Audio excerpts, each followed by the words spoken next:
Welcome back everybody to another MOTOBOB video. Now, it was only recently that Triumph announced their new Daytona 660, and I think it's fair to say that using such an iconic brand name for a bike that's effectively built down to quite an aggressive price point is always going to be somewhat controversial. And you can see that in the volume of comments on our walk around video, and there's a lot of passion gone into it on either side. So in this video, I thought I'd go through 10 of the top comments, and I've ordered them by the top comments filter on YouTube. So these are the ones with the most likes and replies, and therefore I think represent the ones that most resonated with you guys. And along the way, I'm going to tell you which ones personally I agree with and which ones I don't. Now, number 10 is Johan9, and he says, "It's a great bike as it is. I'm simply skeptical how much justice will it do to the Daytona lineup and name." And effectively, this is the crux of the matter. The Daytona name, certainly with the most recent bikes like the 675 for example, has represented something pretty focused and aggressive that's going to be sporty on the road, but also totally appropriate for track riding and stuff like that. It's low in the handlebars and it's got the narrow clip-ons and also, a little bit tail up at the rear. This bike, however, the 660, well, it's built more to a price, like I say, so the componentry isn't quite as premium. There's a fair bit less power as well because of the slightly smaller engine. They've tuned it more for the road, and also they've limited it at 94 horsepower peak to make it restrictable by A2 license holders. And then also the seat height is like 810 mils, so not as tail up, like I say, and also the bars seem to sit quite proud of the top yoke, so I'd expect something that feels a lot more upright. This is by design though. Triumph say that very aggressive supersport type bike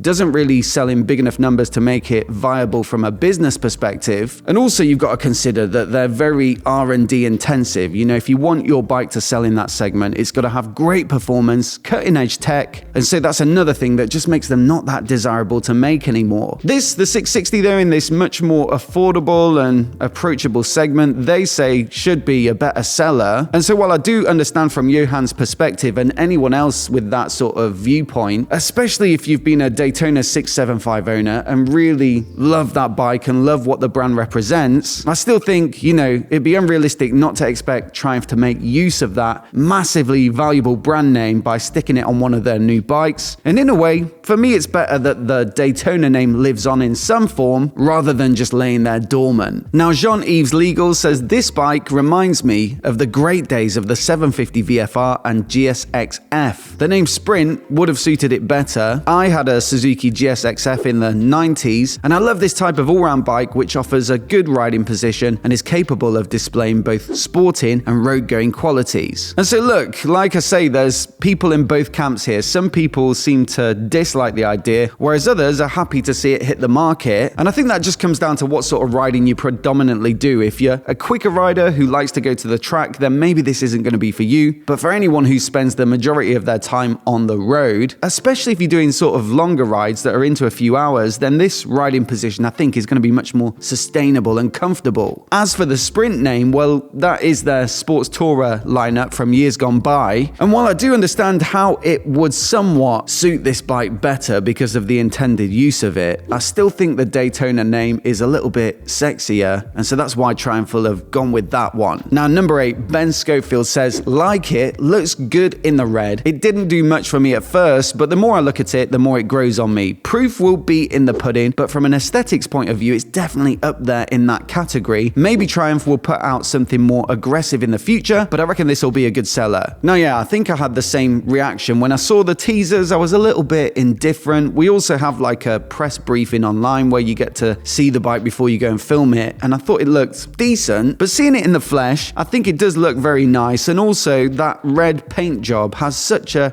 deep and lustrous finish to it that it really does make the bike look quite premium. I really like it on any bike they use that color on, like the 1200 Speed Triple RR. As for whether it's the best looking bike in the segment, well, I think stuff like the Yamaha R7 or the Honda CBR 650R and even the Kawasaki ZX4RR, they're all designed to give you a flavor of the bigger, more expensive, more premium bikes in their lineup. So the R7 looks a bit like the R1, or the CBR 650R looks a bit like a Fireblade. And so if you want something kind of garish and super bikey like that, then they probably do that thing a little bit better. But I think if you put them next to each other in isolation and don't think about how they fit in their respective lineups, for me, I think it is the best looking of the bunch, especially if you want something a little more tasteful and modest. Number 7, Off-Road Overdrive drive, says it would be nice to have either an analog speedo or a TFT. The LED screen will kill most people's thrill of having it. It looks well integrated in the Trident, but the Daytona looks like it was made in a rush, and it looks outdated, but not in a good way. So yeah, I get that. Maybe you want something that's, you know, completely like the old analog speedo, which I think a lot of people prefer in some way, or just go full TFT display like a rectangular thing. But what I will say is, having owned the Trident for a year or two recently, you know, the dash was actually one of my favorite parts of the bike, and that inverted LCD display at the top half is really very visible and punchy and really nicely laid out and much better lit than other inverted LCD displays that I've seen in the past, which sort of fade, especially in direct sunlight. So look, you know, of course this bike is built to a price, but I'd recommend checking it out and giving it a demo and seeing how you actually feel about it once you've ridden one. Number 6, Motorcycle Demo Rider says, as a 675 owner, this is not what I wanted for a Daytona branded bike. I'm sure it'll be fun to ride, and I look forward to trying it out when my dealer gets one, but I'm disappointed at this point. Thanks for taking the time to make the video on it, and stay safe. And that's kind of what I was saying earlier, isn't it? Anyone who's really passionate about Daytonas, and I think that'll be a lot of 675 riders, you know, they're just not going to be happy with this change of direction for the brand. Thing is though, I respect that you're willing to go and give it a try. And also, one thing I haven't really talked about in the previous video was the fact that they say there's going to be a race kit available for this bike, and it's going to be made by Peter Hickman's workshop, you know, their performance company that supply parts and build up race bikes. So I think it's going to be lower in the bars, for example, and also get upgraded suspension. And so I wonder if any of those parts are going to be available for the road, and then you could maybe make something that's a little more 675-esque out of this newer platform. Number 5 is from Paul Ketchup with Everything, and he says it's good to see the Daytona back in the Triumph range. I'm pleasantly surprised because it's felt like the market has moved more towards retro and classic bikes as well as adventure bikes, and so I hope it does well. I like sports bikes, but have tended to buy models with sports tourer specs rather than super sports because I find them more practical for regular use and also good for a long journey or holiday, yet with enough sportiness for fun. The earlier Hinckley Daytonas, the 900s and the 955, etc., prior to the 675 were less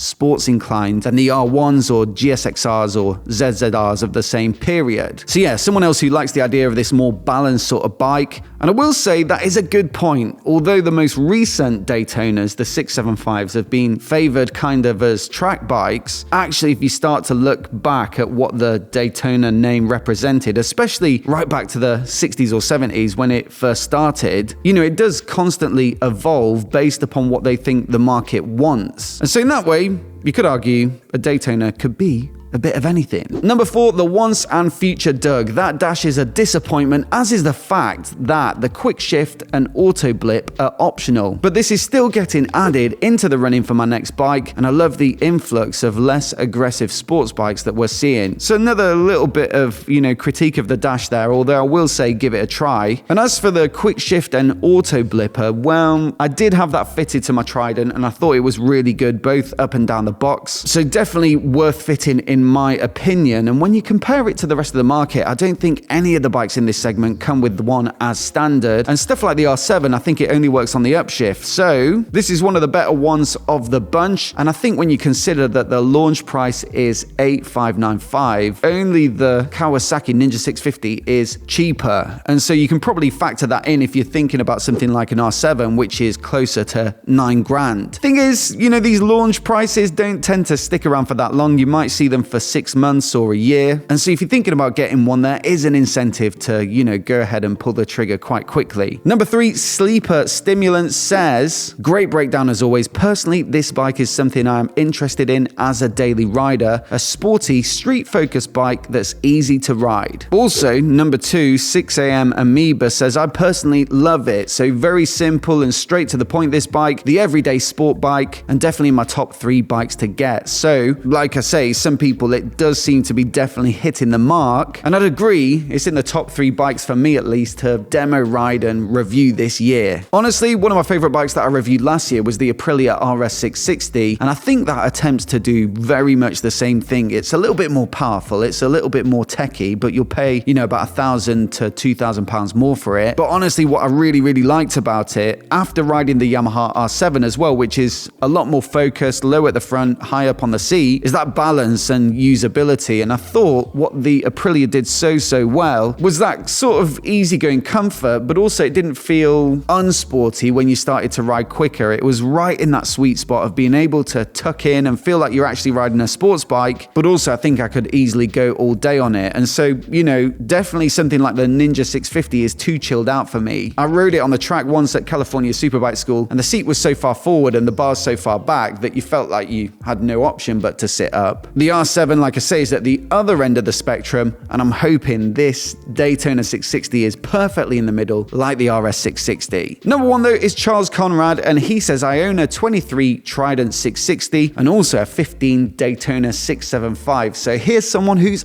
absolutely qualified to have an opinion here. And he says, when I heard that Triumph had been testing another sports bike platform, I was very excited. And while I think this new Daytona looks great, I'd be lying if I said that I wasn't disappointed in the less powerful engine. While this looks like a great bike on its own, I don't think it compares to the previous Daytona models. And so I'm not too sure that it deserves the Daytona name. So yeah, I think the Daytona 675 was more so up around 125 horsepower. The Trident is around 80, which is obviously a lot less, although I think appropriate for the market it's in. And with this Daytona 660, they've tried to find some sort of middle ground, like I say, 94 horsepower with a bit more revs than the Trident. Obviously, coming from a 675, 30 less horsepower is going to feel completely different and a lot less sporty. But if you set it against the other bikes in the market, there's only the Honda CBR 650R that makes 94 horsepower as well. If you do consider the RS 660 from Aprilia a competitor, then, you know, that makes about 6 more horsepower. I think it's 100, but you do have to pay quite a bit more for it. So I think, yeah, it depends where you're coming from, but if you are someone shopping in that market, specifically for an affordable, approachable sports bike, then actually 94 horsepower looks pretty fair to good. So look, a massive thanks for all your comments on our videos. I really do enjoy reading them, and we'll try and do some of these, you know, best reactions videos again in future. So please do keep leaving your thoughts. I'd love to know if any of this has changed your mind on the Daytona 660, so do let me know down in the comments. Obviously, we're going to try and get hold of one as soon as we can for review, so do hit subscribe if you've not already to see that video as soon as it goes live. I'll leave you with our roundup of all of the bikes in this market on the screen now, so do check that out if you want more detail on the competition. Many thanks for watching today, and we'll see you in the next video.